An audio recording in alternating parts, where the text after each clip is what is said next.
Kabanata 6351.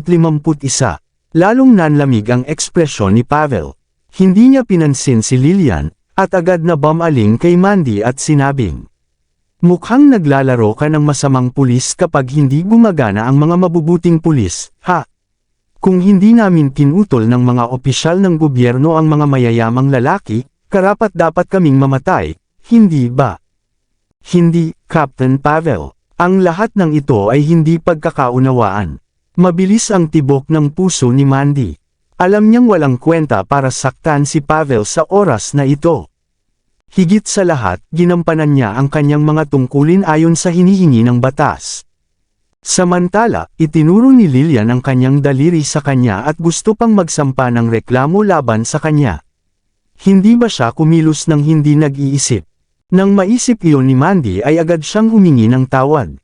"Ang aking ina ay isang taong hindi kayang ipikit ang kanyang bibig, at maaaring maging walang malasakit. Mangyaring huwag itong hawakan laban sa kanya." "Hindi yan ang ibig kong sabihin," panunuyan ni Pavel. Hindi na siya nagsalita pa at aalis na sana habang umiiling. Halatang hindi niya papansinin si Lilian at ang iba pang pamilya.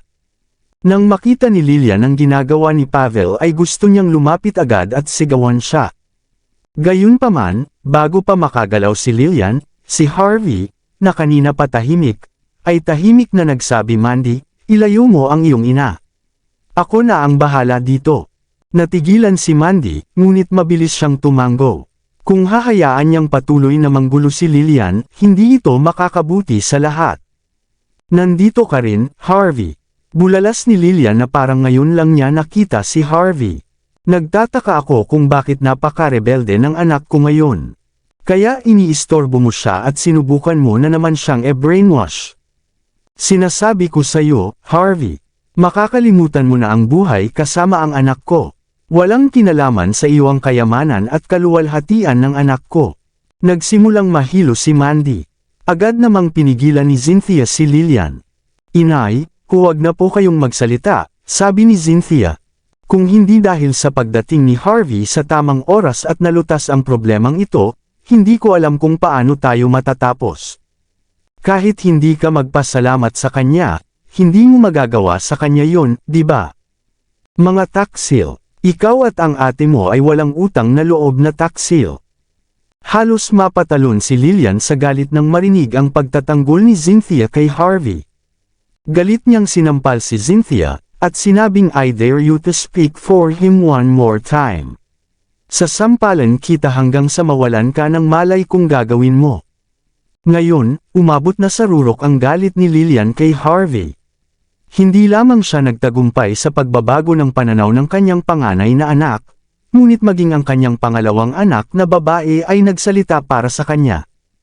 Anong ginagawa niya? Alam niya ang kanyang masamang hangarin. Minasahe ni Mandy ang kanyang ulo at sinabing, "Inay, pwede bang tumigil ka na sa pagsasalita?" Tama si Cynthia. Kung hindi dahil kay Harvey, mahihirapan kami ngayon. Dumating si Harvey para tulungan kami na ang lahat ay nakatingin sa amin. Kahit hindi ka magpasalamat sa kanya, hindi mo siya mapapag-alitan. Galit na tumawa si Lilian.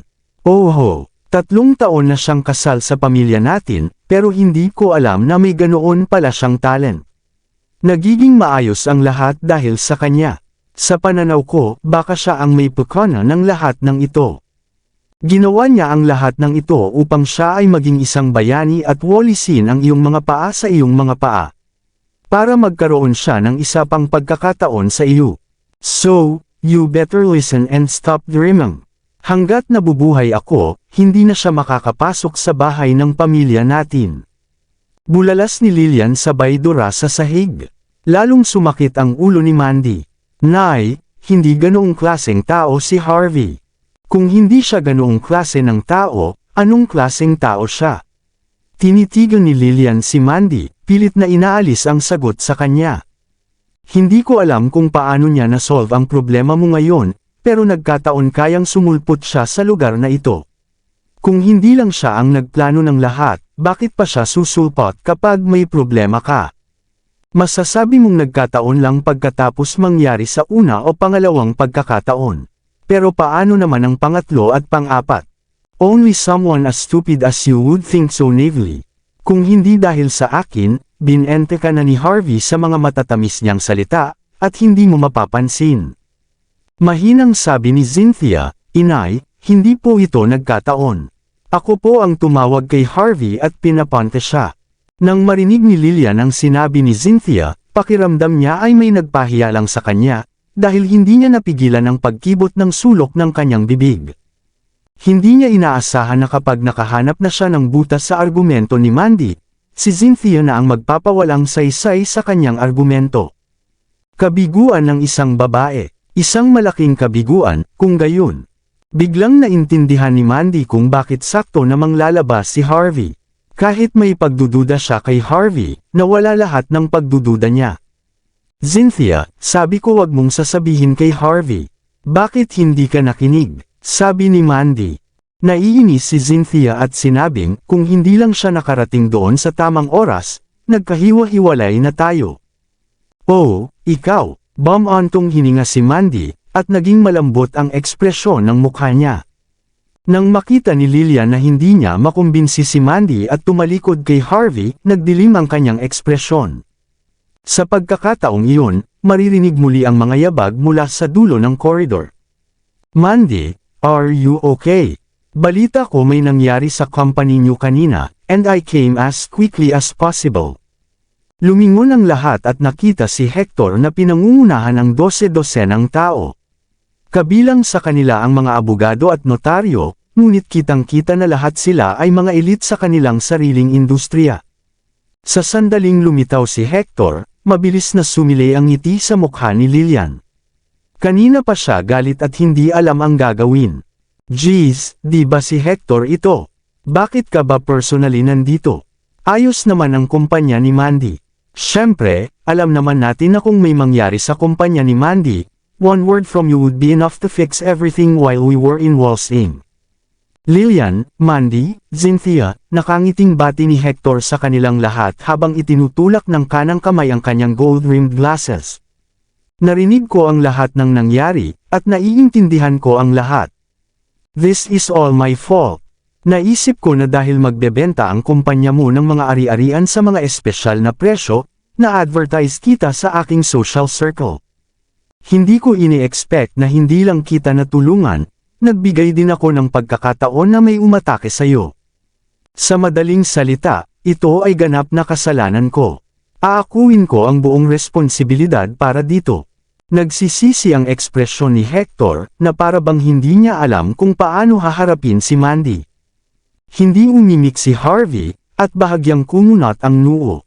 Tinulungan ni Hector si Mandy na i-advertise ito sa kanyang social circle. Aksidente ba talaga? Nandito ba siya para talagang tumulong ngayon, o para lang tanggalin ang sarili niya sa pagiging suspect? Bago pa makapagsalita si Harvey, si Lillian, na nakangisi, ay nagsabi, bakit mo naman nasabi ang ganyan, Hector? Wala itong kinalaman sa iyo. Ang dahilan kung bakit nangyari ito ay dahil gumamit si Harvey ng puwersa upang makakuha ng pahintulot para sa patuloy na pagbebenta. Talagang maraming tao ang napinsala nito. Kaya naman tayo ang naging target ng paghihiganti. Kung may dapat sisihin, siguradong si Harvey iyon. Kaya huwag mong isipin na ikaw ang may kasalanan at magdusa sa kahihinatnan ng pagkakamali ng iba. Napangisi si Harvey. Alam niyang hindi siya gusto ni Lillian, ngunit hindi niya alam na umabot sa ganitong yugto ang pagkamuhi ni Lillian sa kanya. Tuluyan na niyang binitawan ang pride niya para mambola niya si Hector. Talaga, sa tingin mo kasalanan ito ni Harvey? Gulat na sabi ni Hector. Hindi. Malaki ang naitulong ni Harvey sa inyong lahat, wala siyang ginawang masama. In the end, this is all my fault. Dapat kanina pa ako nakakuha ng advance sales permission para kay Mandy. Well, Mandy, ikaw at ako ay magkaibigan. Kapag nahihirapan ka, dapat mong sabihin sa akin. Matutulungan kita. Enough, pwede ka nang tumahimik, sabi ni Mandy habang nakatitig kay Lillian. Pagkatapos, sinenyasan ni Mandy si Harvey na huwag nang magsalita. Saka lang siya tumango kay Hector. Thank you for being so considerate, Hector, but this is nothing to do with you. We will think of a way to deal with the consequences. Hindi mo kailangang istorbohin ang isang bagay na hindi mahalaga. No, you were in Walsing. It's my responsibility for not looking after you proper, sabi ni Hector sabay buntong hininga. Kahit anong mangyari, babayaran ko. Pagkatapos noon, binigyan niya ng makahulugang sulyap patungo sa itaas na palapag. Alam kong gusto mong makita ang pahayag ng babaeng iyon. Tignan natin, tatawagan ko ang direktor ng Third Ring Police Station. I'll ask them to send me the statement later to read. Pero tandaan mo, bawal kang kumuha ng litrato o recordings, bawal ka rin mag-note. As long as you know it.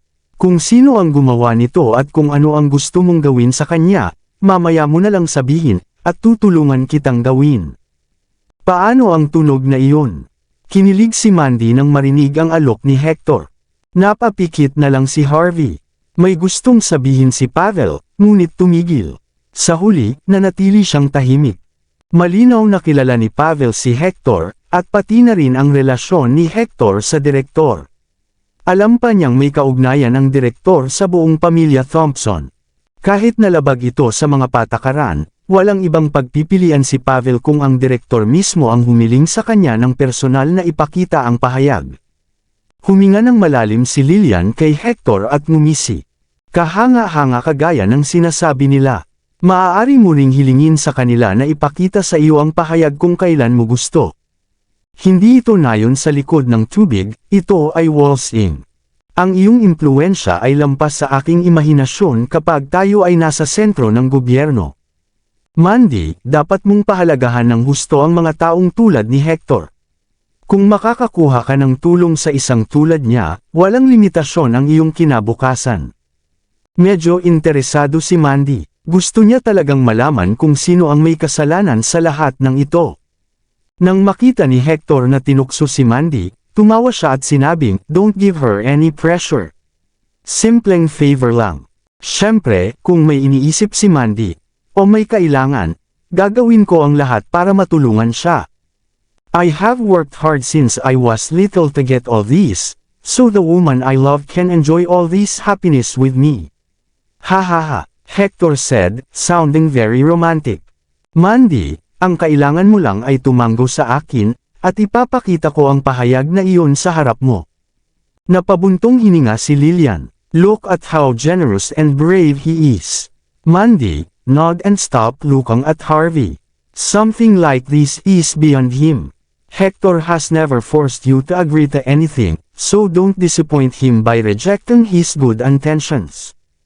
Magsasalita pa sana si Harvey, pero umiling si Mandy. Hindi, salamat, Mr. Thompson. Labag sa mga patakaran ang magpakita ng mga pahayag sa iba, at labag din ito sa batas. Let's let the police station do its job, okay? We need to leave and stop distracting them from their work. I'm sure mabibigyan tayo ng hustisya ng police station. Pagkatapos nun, tiningnan ni Mandy si Harvey at nag-hand signal. Sinenyasan niya si Harvey na sumama sa kanya sa labas. Medyo nag-alinlangan si Cynthia, at sumunod sa kanila. Sa di kalayuan, si Lillian ay sumisigaw at nagsusungit. Para naman kay Hector, ipinakita pa rin niya ang parehong malumanay na ekspresyon. Gayunpaman, isang malamig na tingin ang makikita sa kaibuturan ng kanyang mga mata. Sa labas ng Three Circle Police Station, sakay ng Toyota Alphard. Sumandal si Mandy sa komportableng upuan at iniunat ang likod. May bahagyang pamumula sa kanyang mukha. Naglalaro si Cynthia sa kanyang cellphone, at paminsan-minsan ay sinisilip niya si Harvey. Sumulyap si Harvey sa Third Ring Police Station, at nagtanong, bakit hindi ka pumayag sa kahilingan ni Hector? Sa ganoong paraan, makikita natin ang kanyang pahayag. Hindi mo ba alam kung bakit ako tumanggi? Saglit na inilibot ni Mandy ang kanyang mga mata bago bumantong hininga. Nga pala, sa tingin mo hindi ba masyado akong pinapahalagahan ni Hector? Isa siya sa 4 young masters ng Walsing. Bakit ba kasi ang sipag niya sa isang mahinang babaeng katulad ko? Something's fishy kahit anong tingin ko. Kumibot ang gilid ng bibig ni Harvey. Weak woman. I don't think that describes you. Muli namang inilibot ni Mandy ang kanyang mga mata kay Harvey. Kahit gulong-gulo ako, dapat sanay ang isang lalaking tulad ni Hector na makakita ng magandang babae na tulad ko. Hindi na niya kailangan pang umabot ng ganito. Hindi ko lang maintindihan. Kahit pumayag ako na akitin niya ako, anong benepisyo ang makukuha niya? At saka, paano niya nalaman na gusto naming makita ang pahayag sa lalong madaling panahon? Don't tell me na babasa niya ang isip natin. Saglit na nag-isip si Harvey, saka sinabing, ang unang posibilidad ay na-broadcast ng nanay mo ang nangyari sa istasyon. Sa personalidad ng nanay mo, napakataas ng posibilidad na iyon. The second possibility is may kinalaman siya sa lahat ng nangyari so far. Kung nabasa mo ang kanyang pahayag bilang hiniling niya, ang hula ko ay ako ang may kasalanan. Ano? Nang marinig ni Mandy at Cynthia ang sinabi ni Harvey, pareho silang natigilan. Hindi sila makapag-react sa narinig. Kabanata 6355. Bahagyang kumunat ang noo ni Mandy. I can understand Hector's reasons for being the one behind this. Ang hindi ko maintindihan, bakit sabi sa statement na ikaw iyon? Nagkibit balikat si Harvey. Hindi ko alam kung bakit gustong lapitan ka ni Hector, kaya ipagpalagay na lang natin na ikaw ang tunay niyang mahal sa ngayon. Kung ganoon, ako ang magiging pinakamalaking hadlang niya sa paglapit sa iyo. Kung mapapaalis niya ako sa pamamagitan ng pagpatay o pagpapakulong sa akin, yayakapin ka niya. Para sa isang mayaman at maimpluwensyang tulad niya, ito ang magiging pinakamadaling paraan upang manalo sa isang babae. Gamitin niya ang pamamaraang ito. Ganyan kumilos ang isang nepo baby. Kumunat ang noo ni Mandy. Pero kung alam ko, hinding-hindi niya makukuha ang puso ko. Sabi na lang ni Harvey, ano ang kailangan niya sa puso mo? Kailangan ka lang niya bilang tao. Kapag nakuha ka na niya, hindi na siya mag-aalala na pagsisihan mo ito. Not to mention, wala kang magagawa kahit pagsisihan mo. Mandy, ang pag-ibig ay parang war zone. At ang digmaan laban sa mga nepo baby na ito ay mas nakakatakot. Ang dahilan kung bakit hindi ko sinabi sa iyo ang lahat ng ito noong nakaraan ay dahil nag-aalala ako na baka maghinala ka sa akin. Pero ngayon masasabi ko sa iyo na kayang gawin ni Hector ang lahat para makuha ka. Maniwala ka man o hindi, ganito ang mga lalaki. Kasabay nito, isang itim na Bentley na kotse ang umalis sa Third Ring Police Station. Sa kotse, itinupi ni Hector ang kanyang mga paa. Bakas sa mukha niya ang disappointment. Sa tabi niya ay isang babae na kumukumpleto ng isang round ng laro sa kanyang cellphone. Tinanggal niya ang earring at tumambad ang mukha ni Alma. Magkatabi ang mga paa ni Alma habang nakaunat ang likod at medyo natatawa. Ano ba? Tinanggihan ba ni Mandy ang alok mo? Mukhang hindi naman kasing tanga ang kapatid ko gaya ng inaakala namin. Alam niya kung kailan dapat bumitaw at kung kailan dapat ituloy ang isang bagay. Minamaliit siya ng buong pamilya Jane ng Mordo. Mahinang sabi ni Hector, hindi ibig sabihin na matalino siya, may puwang pa rin si Harvey sa puso niya. Not to mention, sobrang ingat siya sa puso niya. Para siyang pusa, na kahit gaano kahusay ang pakikitungo ng mga tao sa kanya, kapag may nagnanais na saktan siya, mapapansin niya kaagad. Kahit na ito ay isang backup na plano, hindi ko inaasahan na mali ang pagkalkula sa huling sandali. Hindi katakatakang sabihin ng mga tao, ang tao ay nagpaplano at ang Diyos ay tumatawa. Hindi sila ganap na mali, dahil ang kahihinatnan ay hindi natin kontrolado, gaano man kaganda ang ating mga plano. Habang si Hector naman ay parang nakangiti sa disappointment, talagang nanunuya siya. Tama, inihanda mo na ang lahat, at lahat ng ebidensya ay nakaturo kay Harvey. Ang kailangan lang gawin ni Mandy ay ipagpatuloy ang prologue. We never thought that the star actress would refuse to start. Parang wala lang lahat, nakangiting sabi ni Alma. Well, it's not completely useless. Inihanda na natin ang lahat, so what we need to do next is let the people from the police station interrogate Harvey, right? Kahit wala tayong magagawa sa kanya, we can at least discuss him. Walang silbi, sabi ni Hector habang sinusulyapan ang mahubog na mga binti ni Alma. Babae ka, pero hindi ka normal na babae. Hindi ka interesado sa relasyon ng lalaki at ng babae, kaya hindi mo ito maintindihan. Ang pinsalang nagawa kong personal na isiniwalat ni Mandy ang tinatawag na katotohanan at iba ang natuklasan niya sa bandang huli. Kalmadong nagpapaliwanag si Hector. Kung handa si Mandy na punitan ang pahayag na iyon nang siya ay nag-aalala at ang tanga na si Lillian ay gumagawa ng eksena, kung gayon sa isang iglap ay tuluyan ng masisira ang marupok na relasyon ni Mandy at Harvey. Ang isang babae ay hindi maaaring manatiling kalmado sa ilalim ng gayong mga kalagayan. Pero if this happen next time, hihingi pa si Mandy ng ebidensya. Kahit na gawin natin ito ng perpekto at hindi na matrace back sa atin, baka may mga flaws pa rin. Halimbawa, hindi natin pwedeng patayin ang isang suplado na opisyal na nagngangalang Captain Pavel, di ba? Kung hahayaan natin ito, parami ng parami ang pagkukulang. Kapag ang plano ay napakaraming pagkukulang, hindi nito matutugunan ang ating mga pangangailangan. Sa madaling salita, hindi magbubunga ng magandang resulta ang plano kahit magsikap tayo. Sa halip, baka makulong tayo. Kaya natalo ako sa laban na ito. Napabuntong hininga si Hector. Kahit na mukhang kalmado siya, ang dilim sa kanyang mga mata ay nagpapakita kung gaano siya nagdamdam sa kanyang puso. Ganyan dapat. Siya ay gumugol ng labis na pagsisikap sa gayong masinsinang plano. Hindi lamang napigilan ni Harvey ang kanyang mga plano, ngunit wala rin siyang nakuha sa huli. Sa pagkakataong ito, dumanas ng malaking kawalan si Hector. Ano ang susunod mong gagawin? Nakangiting tanong ni Alma. Susuko ka na lang. Kung hindi mo haharapin si Harvey, hindi ka makakalapit kay Mandy. Kung hindi mo makuha si Mandy, mawawala ng saysay ang lahat ng ambisyon mo. Napangisi si Hector. May ambisyon? In vain. Do you think I will let that happen? No, it wouldn't end like this. Sabi ng nilalang, magiging walang kwenta kung madali akong makakuha ng babae. Ang proseso ng pagpapaamo ng mabangis na kabayo ay higit na kasiya siya kaysa sa pagmamay-ari nito. Sa kabila ng kanyang mga sinabi, labis pa rin ang sama ng loob ni Hector dahil nasira ang planong maingat niyang inilatag ng walang epekto. Napabuntong hininga si Alma, nakaka-interes na babae. Hindi katakataka na nagawa niyang sakupin ang ikasyam na sangay ni Lucas sa kabuuan nito at makuha ang pribilehiyong maging isang inapo. Kumunat ang noo ni Hector. Anong mga pribilehiyo ang kailangan mo para maging isang inapo? Tinuro ni Alma ang sarili niya. Iilan lamang ang mga inapo na tulad ko sa pamilya Jean ng Mordo.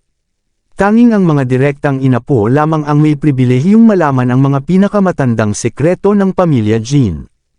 Of course, after Mandy gains the right to be a descendant, I'm afraid na mawawalan ka ng privilege ng panliligaw sa kanya at the same time. Kaya kung gusto mong magkaroon nito, kailangan mong gawin ito ng mabilis. Kung napakabagal mo, hindi kita matutulungan kahit gusto ko. Sumulyap si Hector kay Alma, at walang sinabi. Samandal na lang siya sa upuan at pumikit. Makalipas ang mahabang sandali, nag-vibrate ang kanyang cellphone at muli niyang iminulat ang kanyang mga mata. Kinuha niya ang telepono, at may nagsumbong sa kanya mula sa kabilang panig. Lahat ay patayin. Mahinahong sabi ni Hector. Ang alin? Lahat. Malamig ang boses na nagmumula sa kabilang banda. Huwag iwanan ang sinumang buhay, utos ni Hector. Naiintindihan ko, bahala na. At pagkatapos, binaba ng kabilang partido ang tawag. Naging kakaiba ang ekspresyon ni Alma matapos ang tawag. Hector, mas kawili-wili siya kaysa sa inaakala niya. Kinaumagahan, ang lahat ng kalye sa Walsing ay sementado ng pula ng mga nalaglag na dahon na tumatakip sa lupa habang nagsimulang umihip ang hangin sa taglagas. Ang baog na taglagas na tanawin ay nagsimulang ihayag ang sarili nito. Kahit na ang mga karaniwang abalang lugar sa paligid ng mga gusali ng opisina sa Ring 3 ay tila mas tahimik kaysa dati. Gayunpaman, hindi nito napigilan ang negosyo mula sa pagpapatuloy gaya ng dati. Dumating si Mandy sa reception area ng 9th Branch Company ng maagang maaga. Nagdala pa siya ng team ng mga construction worker, dahil iniisip niya kung paano aayusin ang nasira na nangyari sa gusali kahapon. Para kay Mandy, hindi isyu ang presyo. Ang kailangan lang niya ay isang pagpapanumbalik upang makumplito sa pinakamaikling panahon na posible. Matapos magtrabaho buong gabi, bahagyang naayos ang pasukan ng kumpanya. Gayunpaman, mas matagal pa rin itong maibalik sa normal. Kahit na ganoon, medyo naging kalmado na siya. Anuman ang nangyari, ang kumpanya ay maaaring bumalik sa negosyo tulad ng dati hanggat walang nagsimula ng isa pang kaguluhan. For the rest, hinayaan niya ang mga pulis na gawin ang kanilang trabaho. Naniniwala si Mandy na makakapagbigay sila ng hustisya sa kanya sa lungsod na ito, na napakalapit sa mga pinuno ng bansang ito. Nang naisip niyang pumunta sa kafe sa kanto para kumain ng isang tasa ng makaito, maraming Toyota coaster ang lumitaw sa dulo ng kalye. Lahat ay pininturahan ng itim, at may mga puting decoration pa. Sa pagtingin pa lang nito ay kinabahan na si Mandy. Mabilis na huminto ang mga sasakyan, at maraming tao ang lumabas sa mga sasakyan na nakasuot ng itim na damit. May mga lalaki at babae sa kanila. Mayroon ding mga matatanda at bata, may sakit at baldado. Nang makita silang lahat ni Mandy, kusang bumilis ang tibok ng puso niya. Ang mga security guard at staff ay nanambalik sa kanilang katinuan na mukhang alerto. Gayunpaman, hindi inatake ng mga bagong dating ang kumpanya tulad ng kanilang naisip. Biglang napaluhod ang matandang nangunguna at umiyak. Oh my God! Oh my God! One life for one life. Anak ko, habang umiiyak ang matanda, lahat ng nakasuot ng itim ay nagsimulang maglabas ng sunod-sunod na banner. Isang buhay para sa isang buhay. Bayaran mo ang utang mo. Walang pakialam sa buhay ng tao. Ito ay hindi mapapatawad. Nang umabot na sa langit ang mga sigawan, nakatawag ito ng atensyon ng maraming tao. Libu-libong tao ang nagsimulang magtipon sa kanilang paligid, at maging ang mga reporter mula sa media ay naruroon. Nagkaroon ng kaguluhan dito kahapon, at alam ng maraming tao ang nangyari kahapon. Gayunpaman, ang nangyari ngayon ay ibang-iba sa kahapon. Nagsimula na rin silang maglatag ng mga bulaklak at condolence boards. Sa sandaling iyon, nagsimulang mag-vibrate ang cellphone ni Mandy. Kaagad niya itong kinuha, at ang seryosong boses ni Pavel ay nanggaling sa kabilang panig. May nangyari, Miss Mandy. Kagabi, lahat ng mga biktimang ipinadala sa ospital ay nagpakamatay sa pamamagitan ng pagpapatiwakal. Nagpatiwakal din ang babae na nasa interrogation room. Hindi namin alam kung paano, pero lumabas ang balita tungkol dito. Lahat ng sinabi ng mga kapamilya nila na gusto nilang pagbayaran mo ng buhay mo. Huwag ka nang bumalik sa kumpanya mo. Hahawakan ito ng pulis sa lalong madaling panahon. Halos mawalan ng kontrol si Mandy sa sarili. Ano? Nagkakampi sila. Paano nangyari iyon? Anong nangyari? Sa kabila ng telepono, mapait na ngumiti si Pavel. Ang lahat ay hindi magiging komplikado kung mayroon kaming lahat ng mga sagot. Sa madaling salita, umalis ka na kung nandoon ka na. Natatakot akong may gawin sa iyo ang mga kapamilya nila. Kung may mangyari sa iyo, ang aming panig ay kailangang pasanin ang mas malaking responsibilidad.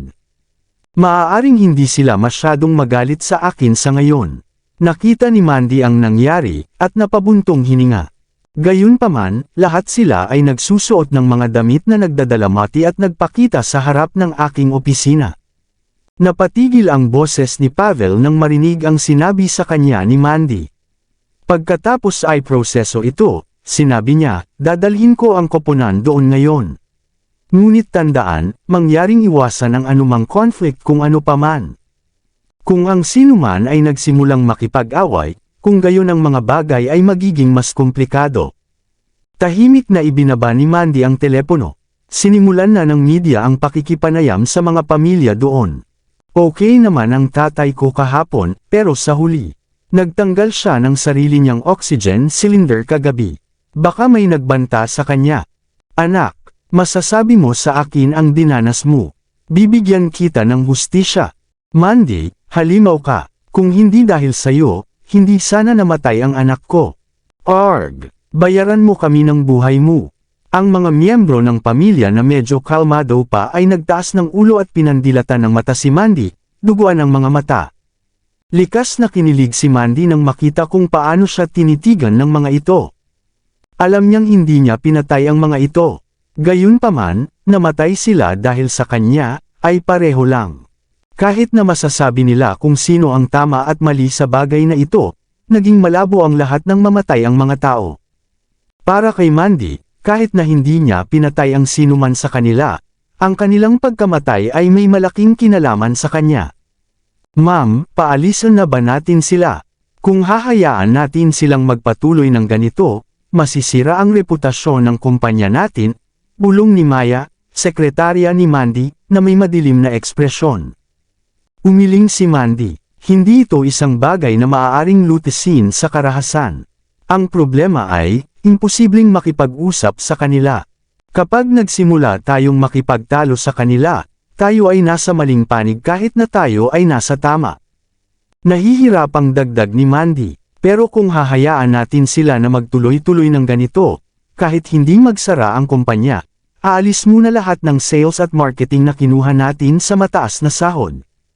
Kung mangyayari iyon, kahit na malutas natin ang isyong ito, wala tayong magagawa. Maaaring kalimutan din ng mga kumpanya ang tungkol sa pagpapalawak. Ang mga kumpanya ay nahaharap sa maraming presyon sa ating mga daloy ng kapital.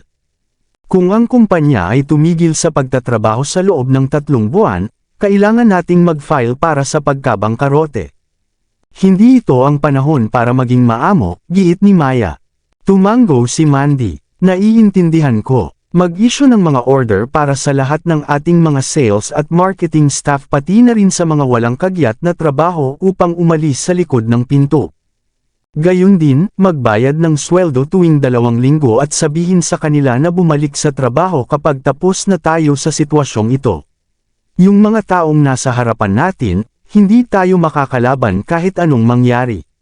Naniniwala ako na bukod sa nakikita nating mga reporter ngayon, marami pang nag-e-espiya sa atin mula sa anino. Kung may gumalaw, mas malaki ang problema natin. Maraming salamat sa lahat ng sumusubaybay. Please subscribe and follow my YouTube and Facebook channel, Filipino Novel. Maraming salamat po. Nang makita ni Maya na nanatiling kalmado si Mandy sa ganitong sitwasyon, huminga siya ng malalim at agad na pumasok sa trabaho. Look, pinapanood tayo ni Mandy. Wala talaga siyang awa. Tingnan mo, hindi man lang siya nagsisisi. Ibibigay ba niya ang buhay niya para patayin ang lahat? Mukhang hindi makakapagbigay ng hustisya sa atin ang batas. Tara, lahat, kami mismo ang kukuha ng hustisya. Pagkaraan ng ilang sandali, nagsimulang maghiyawan ang ilang mga tao sa pamilya. Mukhang napagtanto nila na hindi mahuhulog si Mandy sa kanilang panda diet. Dugo para sa dugo, para sa hustisya, tayo na, lahat. Ang mga taong iyon ay nagsimulang pukawin ang iba pang miyembro ng pamilya. Ang ilan sa kanila ay naglabas pa ng mga stick mula sa kung saan, na nagpulala ng sitwasyon sa isang iglap. Sa sandaling iyon, sa wakas ay tumunog ang sirena mula sa sasakyan ng pulis.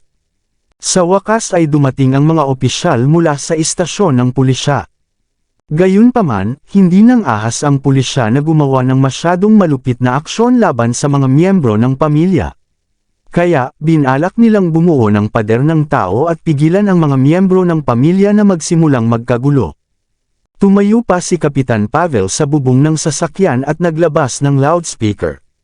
Nagsimula na siyang sumigaw gamit ang loudspeaker. Lahat, mangyaring makinig sa akin. Alam kong lahat kayo ay galit at nalulungkot, ngunit hindi ninyo malulutas ang anumang bagay sa pamamagitan ng pagiging walang ingat. Mangyaring magtiwala sa pulis, at bibigyan kayo namin ng patas na sagot. Mangyaring maniwala sa batas. Isinusumpa ko sa aking badge na iimbestigahan natin ito ng maigi, at hahanapin ang katotohanan sa likod ng lahat ng ito. Sinungaling, may sumigaw, at isang bote ng beer na puno ng basahan ang itinapon sa hood ng isang police car sa susunod na sandali. Nagkaroon ng tunog ng pagsabog, at agad na kumalat ang dagat ng apoy. Ang biglaang insidente ay agad na naging sanhi ng pag-freeze ng buong kapaligiran. Ang sasakyan ng pulis ay nilamon ng apoy. Agad na tumalon si Pavel mula sa bubong ng sasakyan, ngunit sunog na itim ang kanyang asul na uniforme. Paano mo mababaliwala ang batas na ganito? Nasaan ang respeto mo sa batas? Alam kong hindi mo makontrol ang sarili mo dahil namatay na ang mga kapamilya mo, pero ang pag-atake sa pulis ay isang seryosong krimen. Binabalaan ko kayong lahat, kung patuloy ninyong gagawin ito, wala kayong dapat sisihin kundi ang inyong mga sarili kapag sinimulan kong arestuhin ang mga tao. Nagsimulang luminga-linga ang ibang mga opisyal nang marinig nila ang sinabi ng kanilang kapitan. Masyado silang abala noon, ngunit wala silang pagpipilian kundi magbigay ng 120% ngayon. Sinimulan ng mga tao ang pag-atake sa mga opisyal ng pulisya at pinipigilan silang gawin ang kanilang trabaho.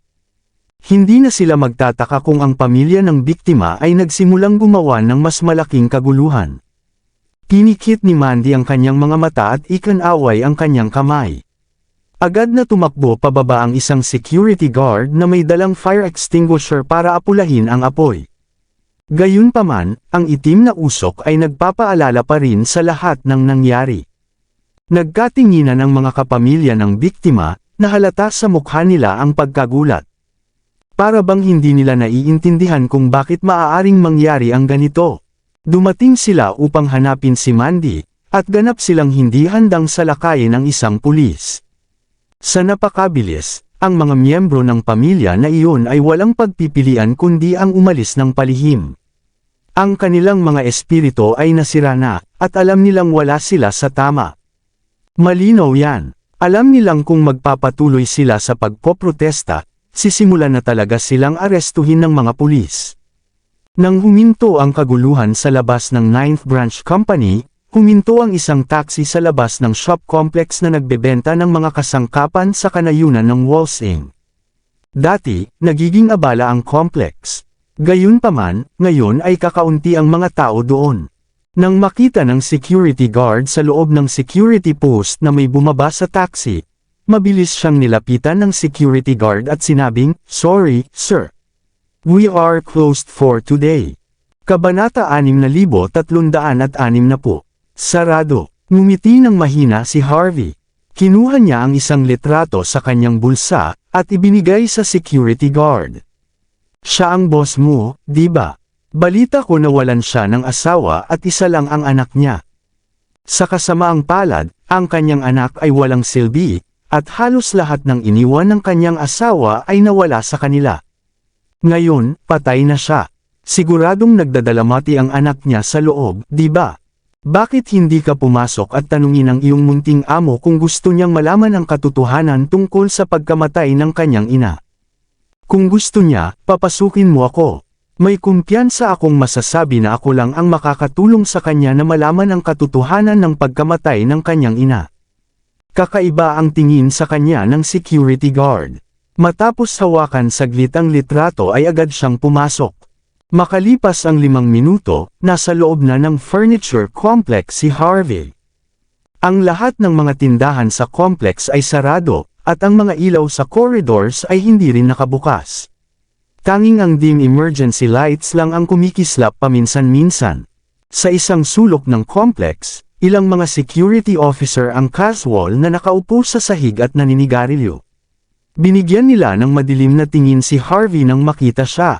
Si Harvey ay hindi interesado sa mga security guard. Tinungo niya ang nag-iisang elevated hall sa buong complex sa itaas na palapag. Kadalasan, ang bulwagan na ito ang pinakaabalang lugar. Gayunpaman, ang kapaligiran ay napaka-depressing. May mga ilaw sa paligid ng hall, ngunit lahat sila ay natatakpan ng itim na tela. Kahit anong tingin ni Harvey, para silang awkward at wala sa lugar. Sa gitna ng bulwagan ay may isang kabaong na gawa sa pinakamagandang punong kahoy ng sandal. Malamig na hangin ang tumagos sa bulwagan.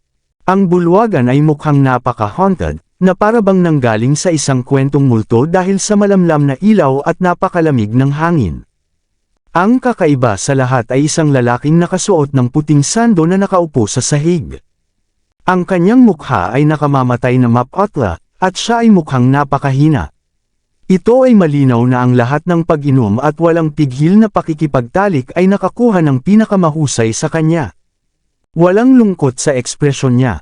Sa halip, kawalang pag-asa at mali siya lamang ang naroon at parang isang taong naghihingalo na ang huling pag-asa ay pilit na inagaw. Ang mga taong tulad niya ay kadalasang nagiging mga baliw na ekstremista. Ito ang batang kahalili ng furniture complex na ito. Ang nag-iisang anak na lalaki ng babaeng namatay sa himpilan ng pulisya. Si Helios Carter. Tila narinig ni Helios ang tunog ng mga yabag, at iniangat ang kanyang ulo upang tingnan si Harvey. Parang may kung anong kumikilos sa loob ng kanyang walang laman na mga mata. Kalmadong tinitigan ni Harvey ang litrato ng namatay na nasa harapan niya. Yumuko siya bago tumungo ang bawat isa sa mga tauhan sa tabi niya at nag-abot ng kaunting simpatiya bilang paggalang. Pagkatapos, ibinaling niya ang atensyon kay Helios. Helios Carter, tama ba? Ang patay ay hindi na mabubuhay. Ang buhay ay dapat maging mas malakas. Ang aking pakikiramay. Pakikiramay. Nilingon ni Helios si Harvey, at bigla itong ngumiti. Ramdam ni Harvey ang kabaliwan sa loob niya. Ikaw si Harvey, di ba? Marami kang kinalaman sa pagkamatay ng nanay ko, di ba? Ngayong patay na ang nanay ko, magkakaroon ako ng malaking libing para sa kanya. Pero parang nakarating ka dito kahit hindi kita inimbitahan. Mukhang naawa sa akin ang mga Diyos. Hindi ko na kailangan pang maghanda ng kahit anong handog. Sige na, mga lalaki. Ngayon ay oras na para ipakita ang inyong mga kasanayan. Hiwain siya at isabit ang ulo niya doon. Bilang bagong alay sa aking ina.